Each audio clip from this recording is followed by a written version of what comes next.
And we are now live. So best behaviour, people.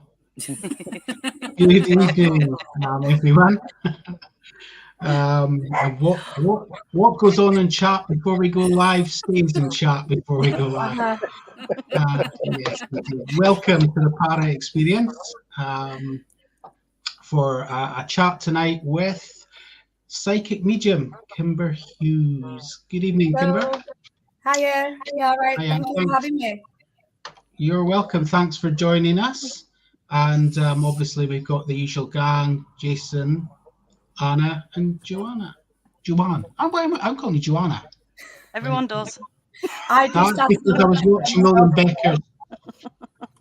William, that was your fault. Right, sorry, we're going off track already and we've just started. A few people have come in, so I'll just quickly put their good evening. Yeah, he's a handsome looking chap, isn't he? Oh, trouble's on. She is.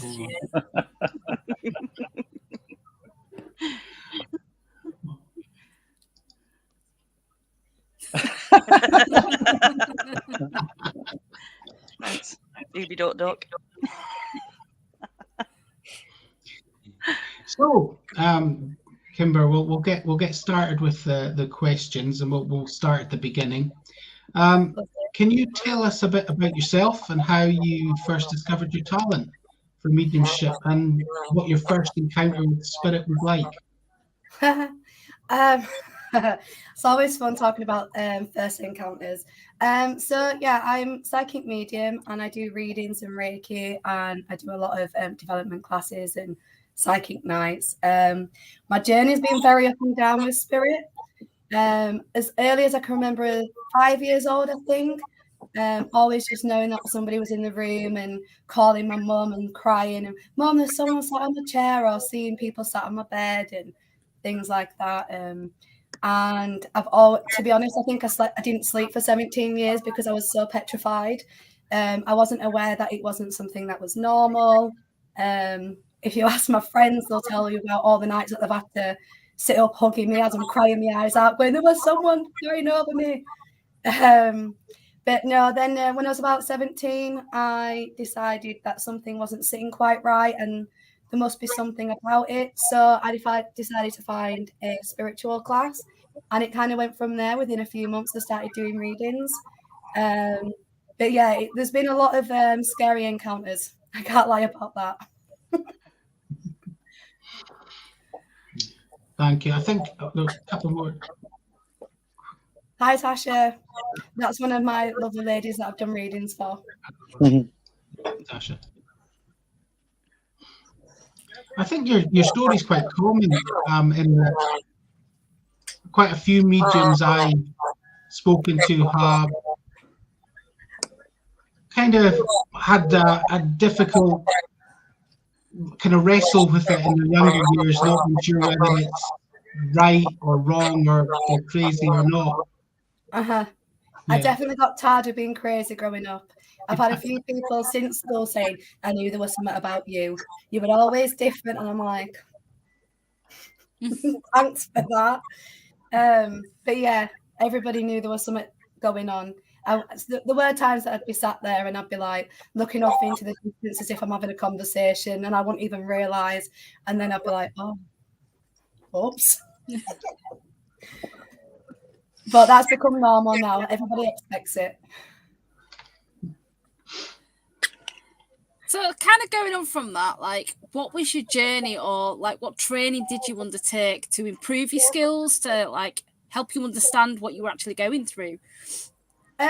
Honestly, so it was really strange because my mum always kind of knew what was going on with me, but never really said anything because I was so scared. And she had a reading and a medium told her that I was a medium, but my mum kept it short until I decided that I needed to go further with it. So I did just find a spiritual centre, and at the centre we would do meditation and practice learning how to communicate. But But I feel like at that point in my life, when I was 17, I must have been ready because it just clicked. So it was like practicing cards and different tools of divination. And we'd stand in a circle and just pass messages and things like that. So it's been a lot of trial and error with it. You know, some days you get it all wrong and you think, oh, I've been making everything up this whole time. And then the next minute you're like, wow, how did I just know that? And you're like, okay, there's something in this. And then it's just the practicing, and that's the journey. A lot of people think that mediumship is just about talking to dead people. But that's literally 10% of it. A lot of it is about the self-work you have to do and the life experiences you go through to be able to actually give a reading. So the non-morbid story of my journey is I grew up believing I was crazy, went to spiritual centre, and luckily I've had a lot of people supporting me and not making me feel like the weirdo, I guess. It's quite normal in my circle of friends that I'm just going to go off and talk to dead people. So is there anybody, it's like there a history of it in your family? Because sometimes you hear about like it running in families that people have that ability. Well, we've never known much about it. It's hard to say because my grandma's side was Catholic. So they would have been very against it. But then my dad will say, oh, well, last night, Kimber, I saw this over me and this happened. And I'm like, maybe you're the psychic then, Dad. But then once me and my mum, well, once I kind of grown up and gone off in my own direction, my mum started seeing things as well. But it was almost as though she was very blocked until I went off into my own life. But she tells me all the time now, oh, I saw a man there and I told him this. And I'm like, well, where does it come from then? Because there's no actual history that we know of. And if there is, everyone was very quiet about it.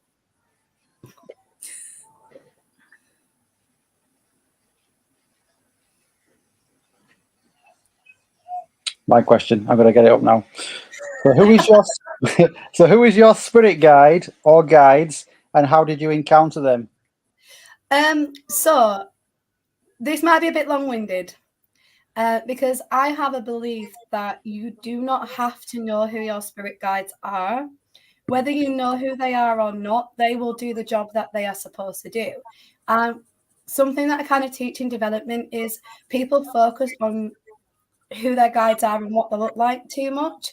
And I feel like sometimes that can stunt a person's development.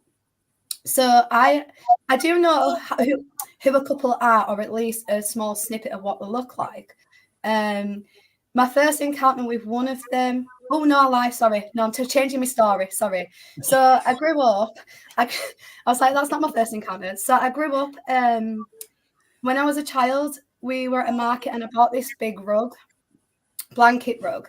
And it was really morbid, kind of really dark, pretty gothic. And for a child like 7 years old, it wasn't the sort of thing that I'd have chosen. But growing up, every time I was scared going to bed, I'd put this blanket on and say, it's okay, Wolfie will protect me. And then as I started developing, I realised I actually had a guide who is an Indian when I need to work and be on the top of my game. But then when I need protecting, if there's negative energies, he comes as a wolf. So I suppose, in a sense, that was my first encounter. But then maybe when I was 21, I was already doing readings and whatnot, but I didn't know who I was actually communicating to. And I was just about to go to bed. My eyes shut open and I got this random image of this kind of like black figure. And they basically told me they were called Elijah or Eli for short. And I just got, I'm your spirit guide. I was like, oh, thanks. And then he basically told me I had to call my first child Elijah. And then that was it. He went and it comes and goes. But he's a serious guide that I have. So I do have a bit of a potty mouth. And I do like to joke around a lot. And he comes forward and tells me off and like, will you stop messing around and just get stuff done? But then my Indian, he will just sit and talk and laugh with me. And then I've got 3 or 4 other ones, but they change. But they're my main 2 that I like to work with. But my biggest thing, I just want to put out there, don't focus on spirit guides too much. It don't matter. I'm just going to leap in for Jason asks his next question. Do you think people focus on what they look like? Because it's a bit like when you go sort of ghost hunting. It's like you're focusing because you can't see something, because you can't understand something. You kind of want to focus on it more. And do you think it's something to do with that? And that's why people get hung up on it? I think it's because as humans, we're more comfortable seeing something we understand. Yeah. But realistically, we are all just energy. And when I'm trying to teach people development, I'm saying, well, if you have two humans, you're just gonna like, it sounds silly now, bash against each other. You're not going to actually merge. So I encourage people to create a ball of energy and ask their guides to represent themselves as whichever color they wish. That you can merge your energy and their energy together instead of like trying to communicate with a person, because that's not how working with spirit happens, even if you are communicating with a guide. So yeah, I think people do focus on that because it's more comfortable. But that's my way. Not every medium will say the same. But it works for me. Everyone's different. So how would you describe how you communicate with your guides or other spirits? I don't know. I know that sounds so silly. I had a development class last night and we was all just saying, do you know what? I don't know how we know. We just do. It is even... So I usually say to people, I don't see or hear them, because it's easier to explain than me actually saying, well, I do hear and see them, but I hear them as a colour in my ear or a word in my art. I know it sounds really silly. So I get a lot of messages through my whole body rather than just in my mind.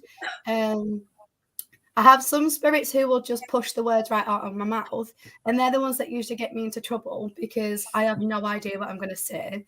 But then some spirits will give me messages through images, but then I like to try and connect that with the emotions that I'm feeling, and then I've kind of got to interpret what that is.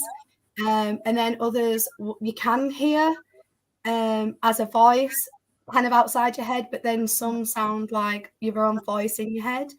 The thing that me and one of my friends talk about a lot is we'll have a conversation with someone and we'll say something and the other person will be like, well, how did you get that? Why would you say that? And we're like, isn't that common sense? And we usually get, no, it's not. And we kind of come into the realization that actually a lot of people probably get more from spirit than they realize, because in our minds it just feels like it's us, and that's why it can be very difficult in readings if you're not fully aware who is there and how they work. If that even made sense at all. I think it sounds like it's really difficult unless you can experience it yourself, which I totally can't. It's really difficult to even imagine what it could be like, or what those feelings or the way it comes through could be like at all. So in that way, it's kind of hard to explain. It is. It's very hard to explain. I'm still trying after, well, I've been doing 10 years. It's still difficult to explain. I kind of sit on my chair and just hope for the best. Some spirits, they'll give me a sensation that they're there, or they'll just go, hi.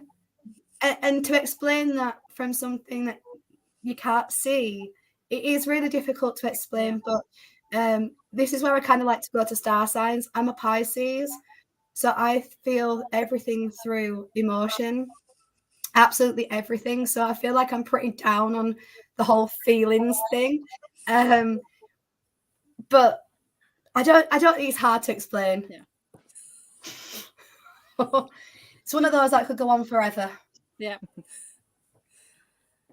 So Lee's saying, as in spirit and body being separate. I forgot what we were saying.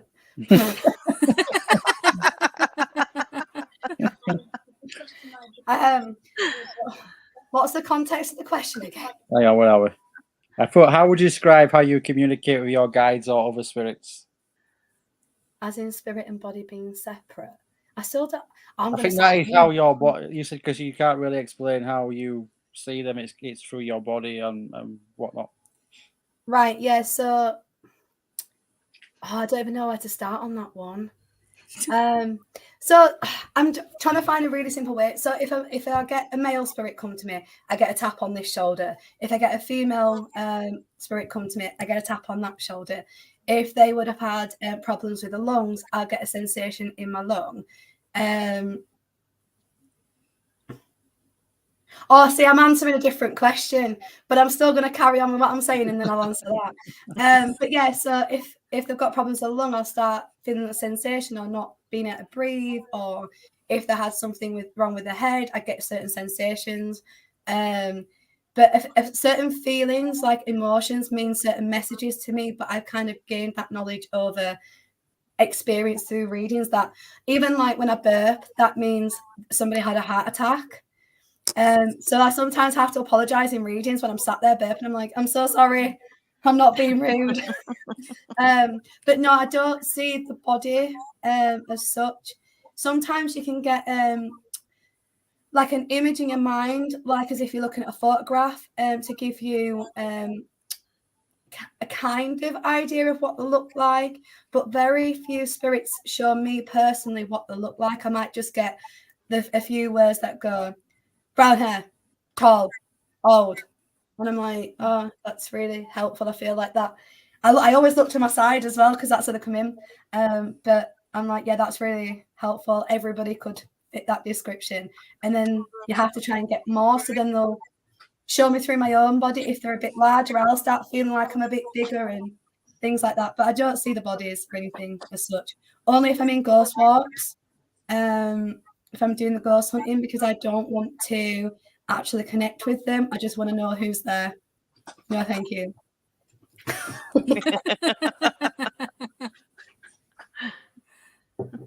A walk-in, as in a random spirit walking into my room or something, or am I reading that wrong?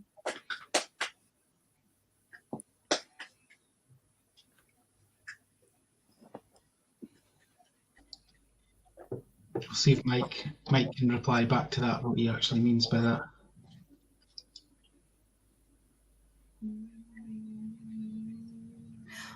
Well, I can answer this one in the meantime. So I'm really bad and I forget to switch myself off a lot. I don't always practice what I preach, but my guides know that I forget to do it, so they kind of do it for me. I actually spent last Wednesday, I'd opened up my reading at 9:30. I forgot to shut down after my reading, so I'd been open all day. Then I did a development class. Now, my girls in the development class will tell you I was crazy, absolutely crazy. I was having 3 or 4 different conversations out loud, and I was doing random things. My arms are going up here, and I was like, it was awful. So it's important to do that, but usually it's a case of just asking the spirits to leave and stating that it's your own rest time now. It's not as complicated as people think, because everything's through intention rather than specific practice, which people don't quite believe, but it is.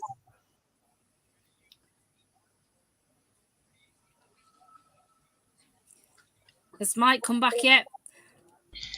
No, not yet. Oh, yes, he has. Yeah, it's just popped in. There he is. Oh, one of them. Yeah, actually, a few times. Back in my less experienced phases in life, and it was, I think, there's one in particular time that I can remember most.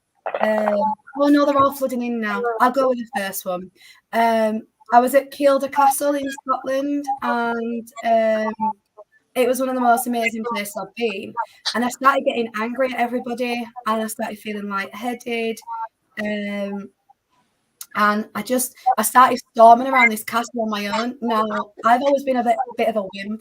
I don't really like going anywhere in the dark, in my own house.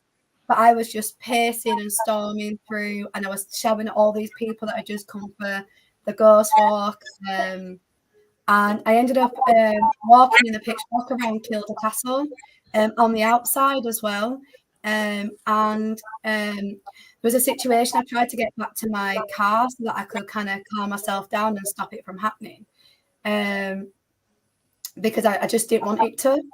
And I remember, I don't know if this happened, but the feeling that I had was on the back of my heels, just kind of stood there for ages. And then some of the team and my mum came to see what was going on, and I kind of snapped out of it.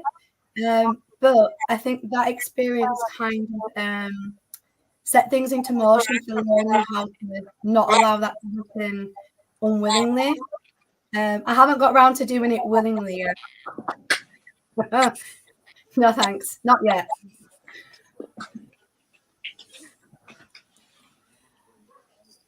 Shall I move on to my question, or is there anything else to pop up yet, Liam? Nothing Right, I'll more move on to than- my question. So I've got a couple of questions.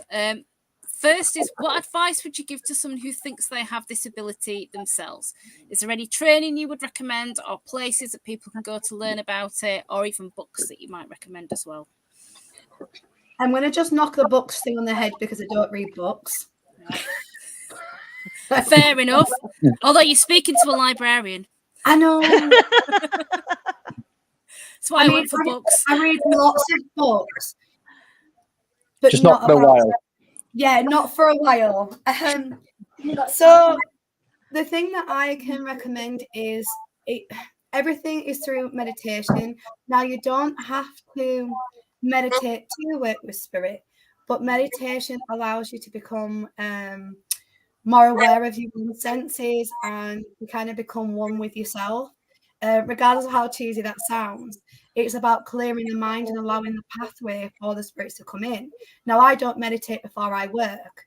I kind of go, are we ready? Because I'm not. Come on. And then I'm like, oh, right, I'm ready.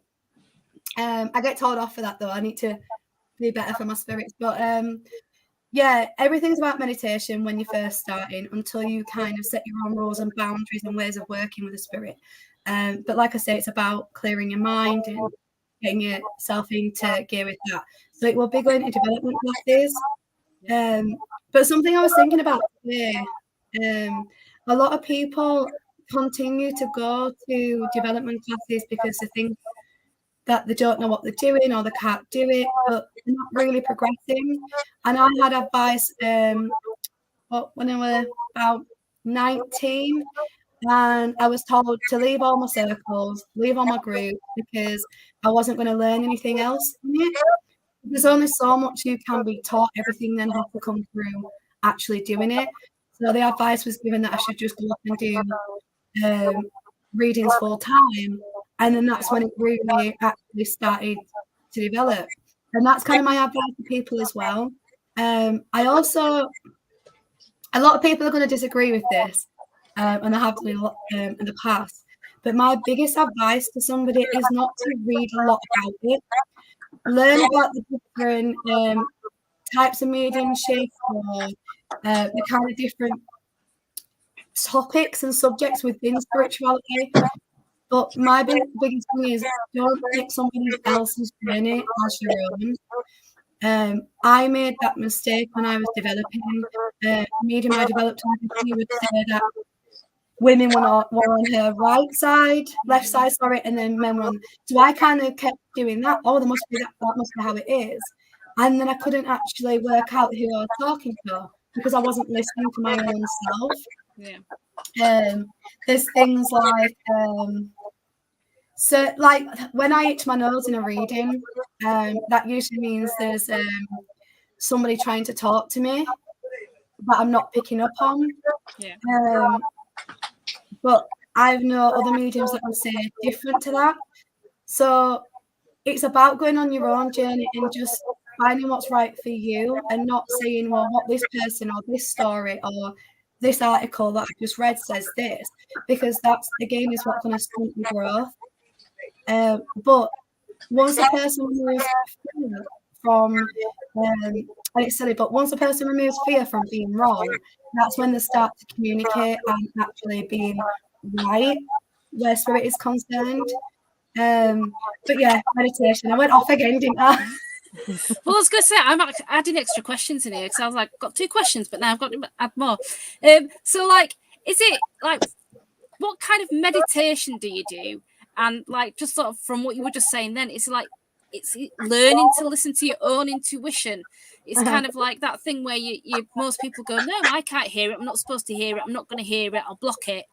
Yeah. And then sort of unlearning that in a way. It absolutely is that, you know, like I said earlier, a lot of the time spirits sound like your own voice. Even myself, sometimes I'm learning that, and I'll be sat here and I'll be saying, I don't get anything for myself. And it's been recently I'm going, okay, so when I'm in a reading, I will just start talking and things will come out. So why don't I just do that for myself? And I've learned that even now after 10 years, it's just clicked in my own head. I can read myself in that way. But the types of meditation, a lot of people usually go and look for the guided meditations for relaxation or third eye opening and things like that. And that's fantastic. I mean, if that's what you're drawn to, that's your journey.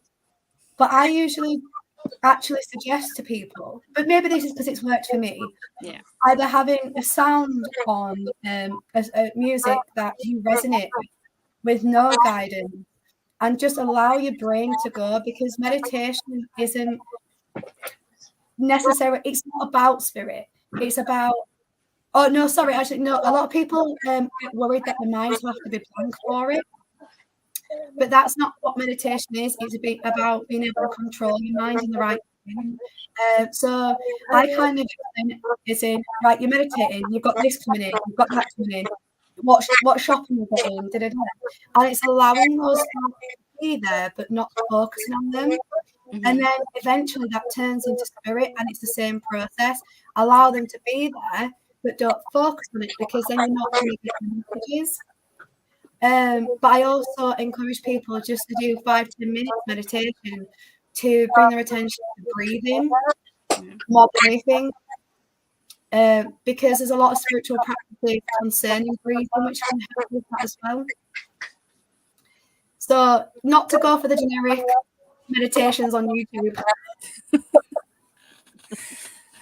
And my second question, she says, tagging it onto all the other questions I've just been asking. This is kind of like one for me, really, because like, do you think anyone can learn how to be a medium, or at least be more open to sensing things, even if they don't think that they can or have a talent for it? And this is kind of for me, because there's a joke in the team that I'm spiritually dead inside, isn't there? Joanne will laugh at this one. Jason will laugh at this one. But it's just like, we were at the Corn Exchange, and we were doing this automatic writing, and this lady said, oh, I think there's a message coming through, and it pointed at me, and she went, if you just listen to it, Anna. And I said, there's no bloody point, because I'm going to hear nothing. If you say that, then you're not going to hear it, because you've already blocked yourself. Well, I think that's it, and I am very good at blocking myself. No, so sorry. Yeah, I do believe that anybody can tap into it. We all have the ability to do it. At one point in the world, many years ago, everybody would have been a lot more intuitive, because it comes back to that human instinct. It's just over time, a lot of people have lost it. But some people just haven't, or they're more focused on actually getting to that point. I mean, I'm very fortunate that I experienced it from being, well, I say fortunate now, but growing up I didn't feel like that. But I am very fortunate and lucky that I was able to have these experiences as a child. So one of the lucky ones. No, I think a conversation I had last night at my group, because I've got several girls, and they all have their strengths. And I was trying to explain that not all psychics are mediums, but mediums are psychics. So everybody can absolutely tap into the psychic aspect of themselves, because that's intuition.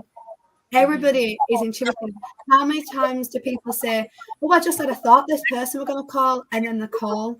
Yeah. Or, oh, I knew that was going to happen. That's all psychic. It's just whether people are willing to hone in on those skills and actually listen.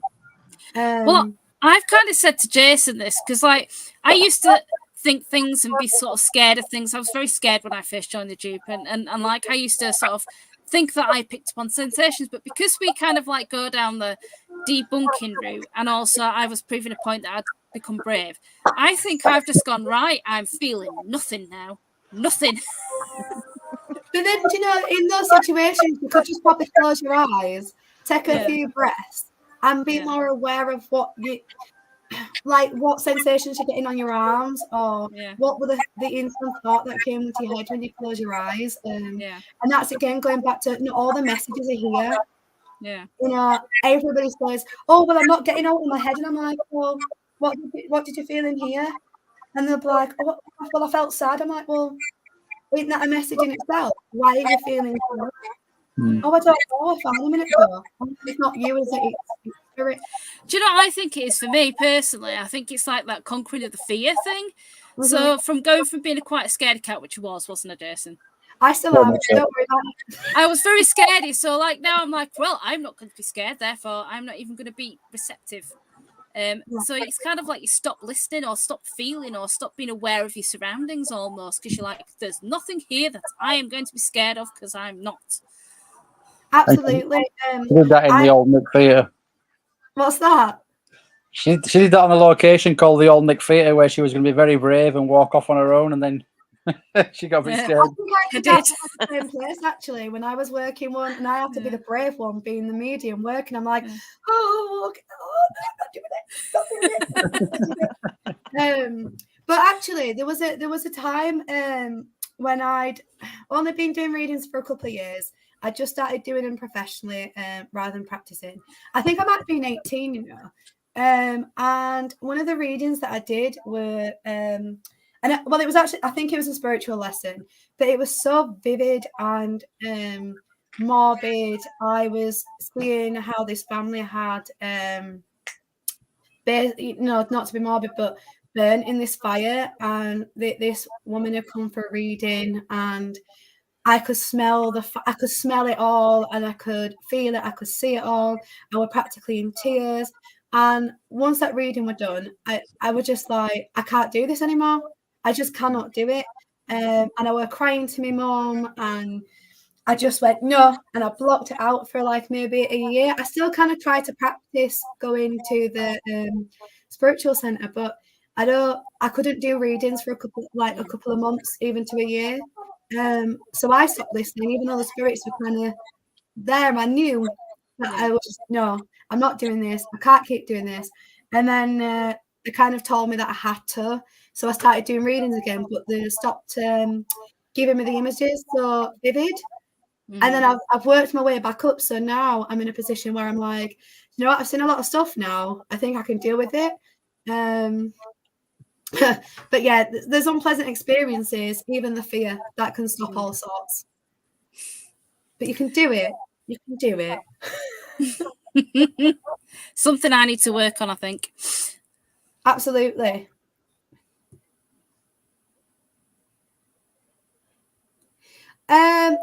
So yes and no, Tasha. It depends, I guess. Even the most skeptical, unspiritual people will have experiences like this. They're usually the ones that go, no, it's not real. Oh, I've just seen something.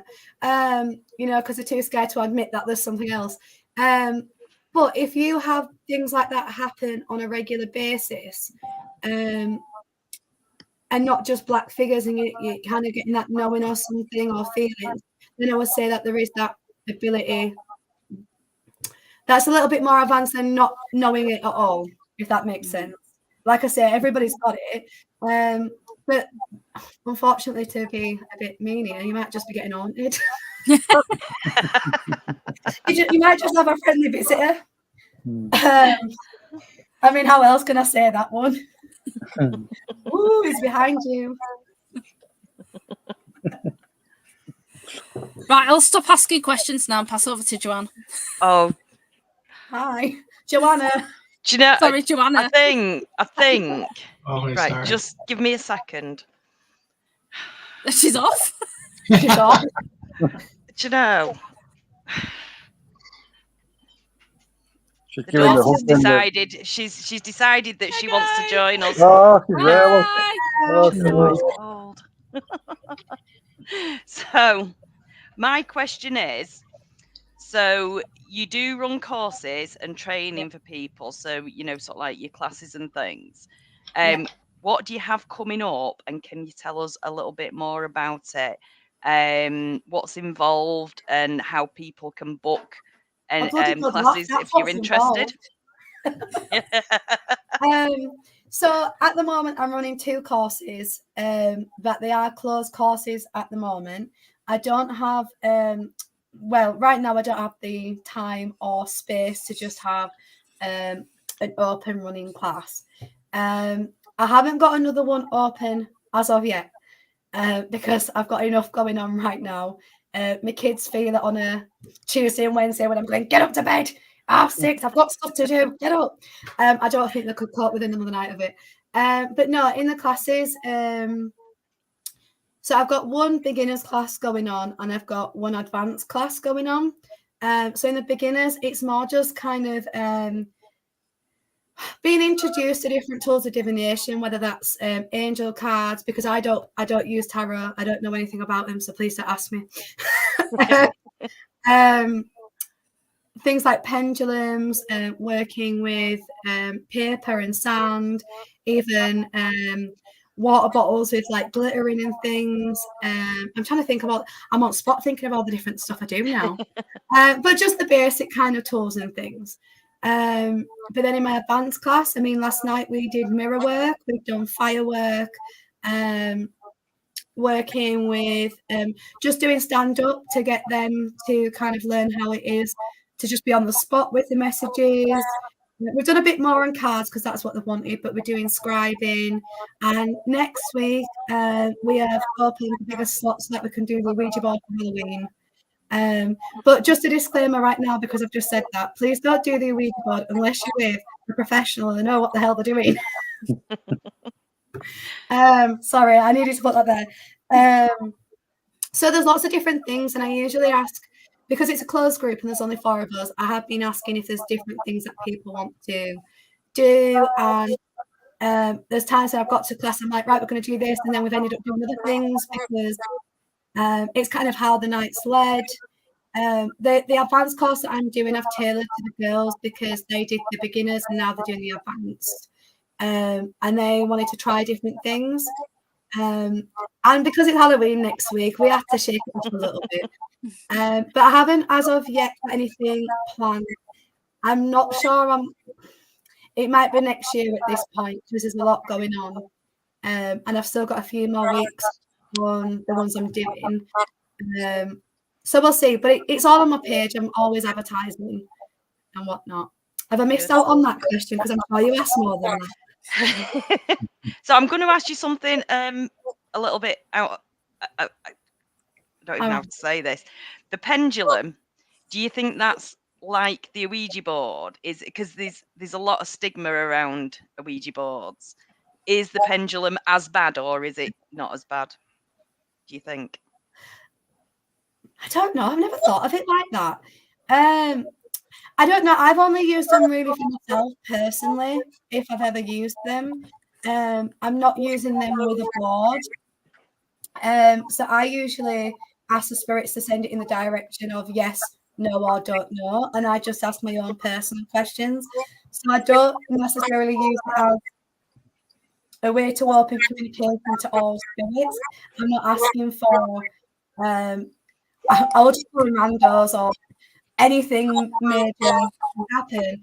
I'm usually using my attention for myself as guides. But I don't know. I wouldn't have thought so. But again, everything's about intention.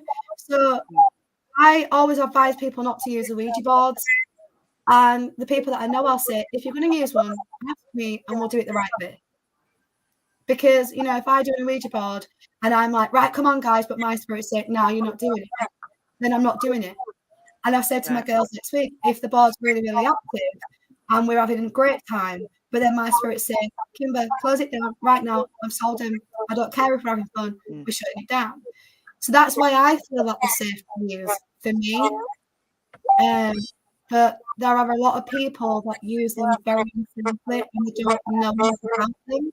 Yeah. And in those instances, I completely advise against them. Right. But that's me trying to keep people safe from doing stupid things. Yeah.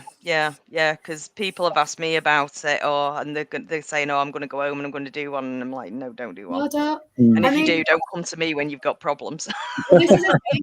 I've done a lot of readings, and one of the first things I ask my spirits to make me aware of is a person pregnant? Have the person got an attachment? Have they done a Ouija board? That's kind of a standard thing. And I know within 2 seconds if a person's done a Ouija board, and I'll ask and they'll say, "Oh, I did it when I was like 30." I'm like, well, you're in your 30s now, and that energy's still with you. So whatever you did, you have messed around. And then I'm like, oh, people, stop. Yeah, because I think people do mess with it, don't they, when they're kids? I mean, then I'm there in readings trying to cleanse them first, just so I can do a reading, and they go off being fine again. So it's just safer not to touch them. Yeah. Really. So my second question. So you've recently started helping us at West Yorkshire Paranormal with clients. We know you've had a lot of experience in helping people. What would you say is the most rewarding part of helping people who feel that the home is all haunted? I mean, obviously, don't reveal any details. No, of course. But what's the most difficult case you've worked on? So the most rewarding thing for me is, considering I grew up absolutely petrified of the unknown, and I know how I would never walk up the stairs, or I wouldn't close my eyes, or it's a fear I've never known with anything else. So for me, knowing that I can remove that from somebody, that's what's rewarding, because I'm at a stage in my life where I'm not scared of it anymore, whereas I was. So that's the only way I can explain it, really. There's not a specific thing. It's just the fact knowing that I've gone in, done what I need to do, and now I know that they can sleep without being petrified every night or without things getting thrown at their heads. But if I'm honest, the hardest house I worked on, and you're gonna laugh, it was my own house. A lot of the houses that I've gone to for clients, there has been instances where they've been quite haunted or occupied. Let's go with occupied, but they've not been difficult to move the spirit on. Whereas one of the houses that I lived in, and I've told you guys before, I kept clearing and I kept clearing and I kept clearing, and just nothing was happening. I had another medium who assisted me on it. She was like, what's going on here? She was experiencing things. And I just ended up moving, if I'm honest. I just don't think it would have been bothering anybody else. It was just because they didn't want me there. Probably because I knew I was going to go in and clear them. But no, the spirits are quite compliant if you are respectful with them and you kind of set your rules and boundaries. So a lot of people make the mistake of, when they feel like they've got a spirit in the house, they get angry at them or disrespectful. And it is because of fear and being upset, and it's their home. But the best way to do it is just saying, this is my house. You want to be here, just don't disrupt. And then usually they leave you alone. Fingers crossed.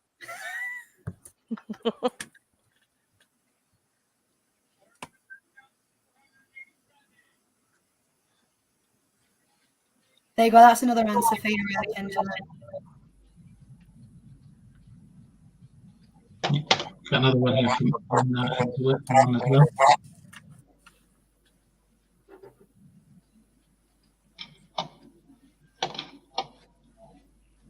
I don't know if we can. What, as in, so people can have answers for the stuff in their life? Kind of psychic questions. Yeah, let's see.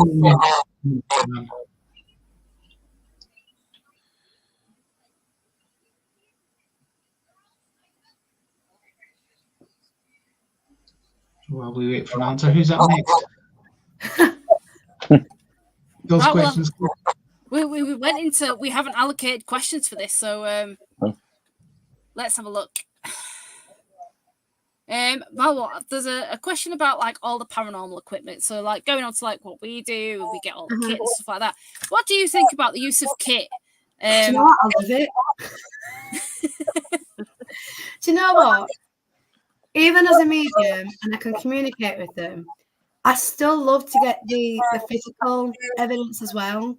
And I will still always debunk something first. Always. You know, I think for me, that's the right thing to do. You can't, just because I work with spirit every day, you can't just put everything down to spirit. Mm-hmm. And there are times that I can't get clear answers, or there might be too many people talking to me at once. Or do you know what? I just don't want to listen today. So I do enjoy using the equipment. I like going to ghost hunts just cause as well, like everybody else. You know, I'm not constantly talking to dead people, and every time I see a light flash, I'm like, ah! Guys, there's something. Yeah, I like your knocks and bangs. I feel like I need to say I don't want any of my house though tonight because I've just said I like them. Yeah, I think they're fantastic. I mean, there's a couple of pieces of equipment that I'm a bit like, oh, really? Is it? I'm not sure how is that even possible to work. But I mean, I love the KFU meter. That's probably my go-to. So which bits of kit are you thinking, that's a bit dubious? What's that, sorry? Which bits of kit do you think are a bit dubious? The obvious, actually. I was telling Jason I got one of the newer versions of it. And as much as I love it, I was still kind of like, but I don't even get words that clear sometimes, so I was a machine. But I still enjoy using them. I love all the ones that usually flash and make noises when spirits go near. They're the ones I like. I can't even think of the names of them. How bad's that? But yeah, no, I think they're fun to use, even as a medium. Why not? You can, do you know what, actually, I can test myself with them. You know, I can be like, oh, I feel like there's a spirit over there. But then I'm like, oh, nothing's flashing. I must be wrong. Oh, I'm wrong. So do you feel like you kind of been proven wrong if you pick up on something but the machinery isn't? No, I feel like I'm wrong. I feel like I'm wrong. I'm like, oh my gosh, am I just making stuff up to myself here? Even though I know I'm not. Because I have to remind myself here, but even I might pick up on something that someone else done or vice versa. But it is nice when I get the confirmation of what I was feeling and the stuff goes off. Especially when I might start reading off loads of information that's coming from spirit, and then someone actually has the confirmation that what I'm saying is it's right. That's always a nice feeling. I'm not gonna lie. It's kind of like, oh, thank you. If the equipment's not working, maybe it's because we've got the wrong equipment out. We're not detecting the right stuff. That's it. That is there. You go. Exactly. That's, you know, I'm going to live by that now. It's not me. It's your equipment. Yeah. Got the wrong stuff out. You should have got something else out. Yeah. Well, that happens, doesn't it? That, you know, something might work really, really great at one location, and then you want to use it again, but it doesn't work there. I feel like that about myself. But I suppose it also depends on the energy that the spirit has. You know, some might have a lot stronger. And there's a lot of people don't realise that spirit are naturally gifted on coming through mediums. Hence why they all have a different style of communication. When I kind of learned that, I was really shocked, but it made everything make sense with how I work with them. So you might have one spirit at one location that is absolutely brilliant at coming through, would give you 10,000 messages. But then another one that's like, oh, I've only been past a wee while and I don't know what I'm doing. Oh, what's it? Oh, you know, and not like, no. So it's draw of the luck, pot of the luck. Oh my gosh. Yeah, we've got a feeling as well that a 300-year-old ghost might not be too keen on a K2 meter. This is what I mean. They're probably going, oh, what is that? Do you know? They might be absolutely petrified of it. Yeah. Yeah, what is this witchcraft with the flashy lights? What's that? Yeah. What is this witchcraft with the flashy lights? I know, we'd all be burnt. Yeah. Cool. Right, Liam, should we chuck the last few questions to you, or have you got anything you want to ask? Because we kept you quite silent on this one. I know. I'm just We put you in the corner. Best place to be. Best place to be. I suppose there's a few questions here, so we'll just go through the questions that kind of remain at the moment. We get asked this a lot more ourselves, but have you ever been in a situation where something scared you, and if so, why? Every single day of my life. I wouldn't even know where to start. I think it goes back to the fact that I've been petrified of it my whole life up until about a year ago. It could just be the knock on something or a random bang, or I've had times where I've just heard things shouted in my ear, or I've been at ghost walks. And actually, there were one ghost walk in particular. I didn't like the venue, but it wasn't necessarily a spiritual thing. I just didn't like it. There was something wrong about it, and we used one of the temperature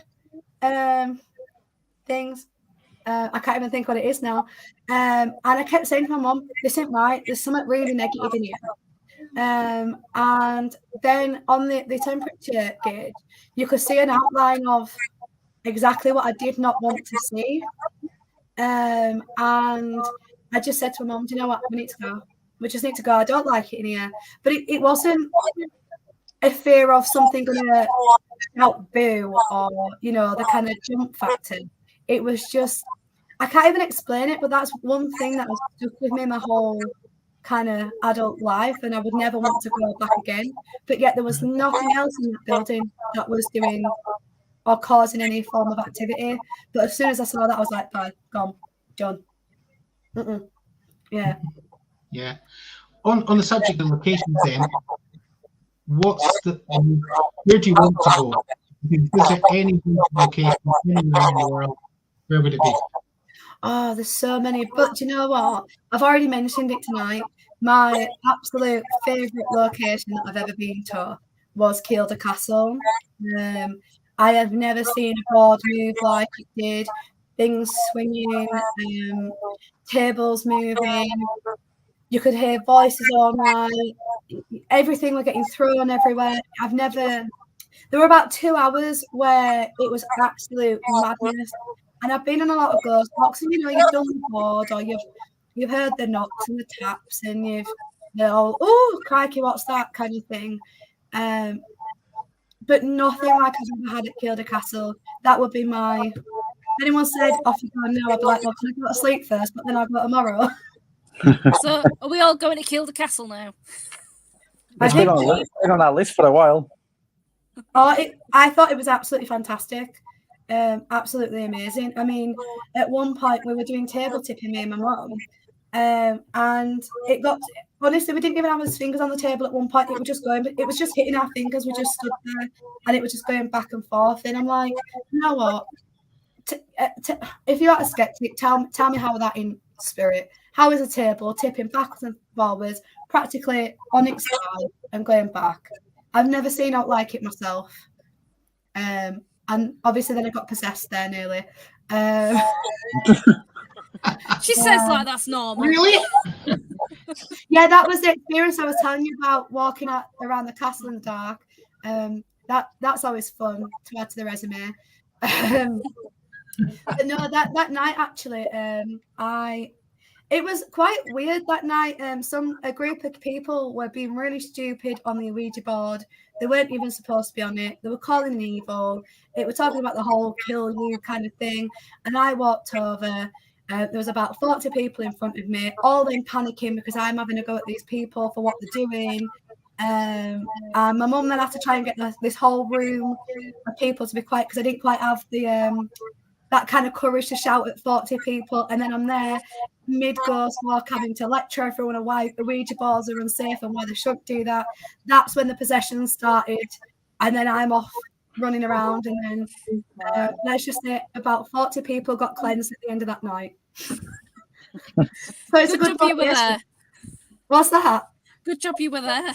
I know. This is exactly what I said, because the ghost team that I were working for at the time were a bit annoyed because I'd had to tell people off, and I said, but I'm here to keep people safe, not just tell people what's there. I'm not going to let people bring bad stuff in on a Ouija board and then go with a good conscience.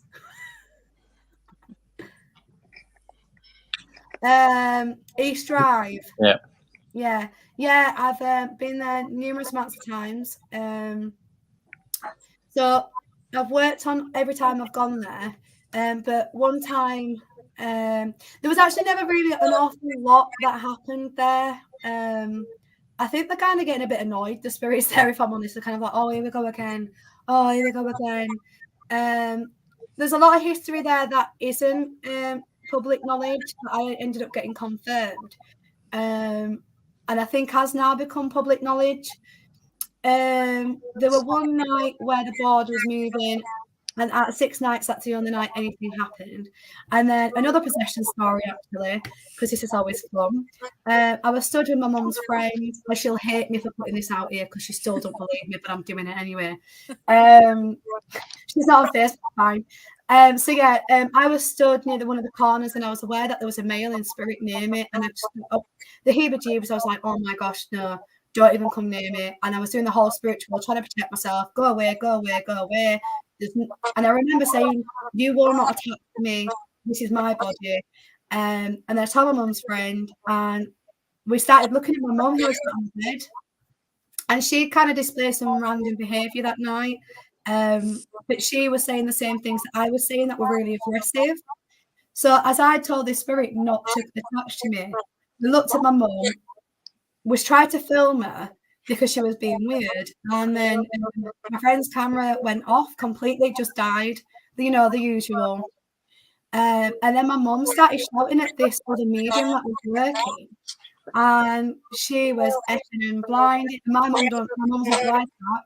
And she was telling him that if she had a stick, she'd beat him to death. And I'm like, oh my gosh, oh my God, my mum's possessed.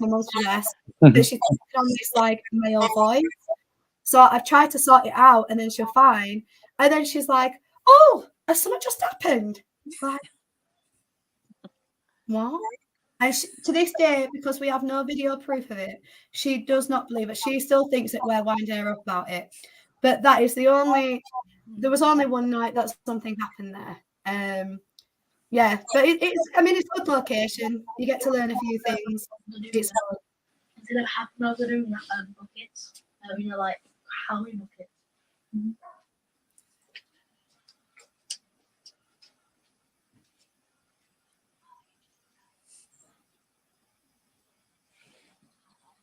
Yeah, that's true. That's what we were saying. Some spirits are naturally gifted on coming through and have that, different energies to be able to do stuff. So it depends on the type of equipment and the kind of spirit that is around, I guess. Cool. I've got another couple of questions. Sorry. So, you mentioned there's different kind of mediumship. So I was just wondering, if you could explain what they were. And then my other question was, do you do angelic Reiki? Right, I can never pronounce it. Reiki, yeah. What is that? So the question about mediumship, that's quite a large topic. There's different. Sorry. No, you're all right. It's just so I kind of hit the actual question with the right answer. Yeah. Do you mean as in this clairaudient, clairsentient, clair knowing and things like that? Yes. Yeah. I think. That is not necessarily a full answer that I know because again, I don't go into a lot of research with it. I kind of just, as maybe as off as it sounds, I kind of try to concern myself with how I work and build on that rather than then going and going, oh well, what about this or what about that or because it sticks in my brain and I don't mean to fix it, but I do. Yeah. And then I kind of block myself because I'm trying to be another kind of clairvoyant kind of thing. I worded that badly, but so I can't give you a proper answer on that. But with Reiki, that is so I do angelic Reiki. And that's basically we go really airy now because I'm not this hippie. But when I went to the course, I was sat there going, "Why am I here? What am I doing? This is not for me. Oh my gosh, people are talking about this." Oh, because I try to be as normal and down to earth. But with that, you can't. But you're basically working with the Legion of Angels and connecting with their energies. Linking to what we call it the patient field, be able to give healing emotionally, mentally, spiritually, and physically. So it's just an exchange of energy. So I do spirit healing as well. So that comes from like my guides and our loved ones and the person's loved ones. Or there's Reiki where you Siri Reiki. I don't know a lot about that. But it comes, I believe, from the universe, whereas mine comes from the angels. It's once I start talking, I'm like, crap, I don't actually know much about you. Do I just do it? Well, a lot of it, I presume, is kind of like intuition, isn't it? Absolutely. It's not necessarily the easiest thing to explain. It's like we were saying at the start, wasn't it? How do you put it into words? If you can't do it yourself, if you can't feel it, see it, or whatever, Absolutely. how do you explain it? It's always just a knowing or a doing. You just go with what it is, even some of my classes, I won't plan. I'll just start it and kind of, oh, this is what we're doing, guys. That's, to be honest, that's my everyday.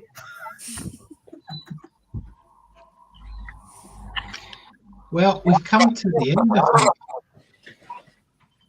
it. Absolutely fascinating work. It's flown in. Thanks so much, Kimber, for answering all of that. Yeah. We put you on the spot about it, yeah. I think I need to go and start doing some research now. Nah, just keep doing what you're doing. Absolutely. Okay, so massive thanks to everyone who's joined us tonight. Please check out Kimber's page if you haven't already. We'll post another link on our pages over the next couple of days, and we hope to see you all again soon. Till then, bye-bye. Bye-bye. Bye. Bye. Bye.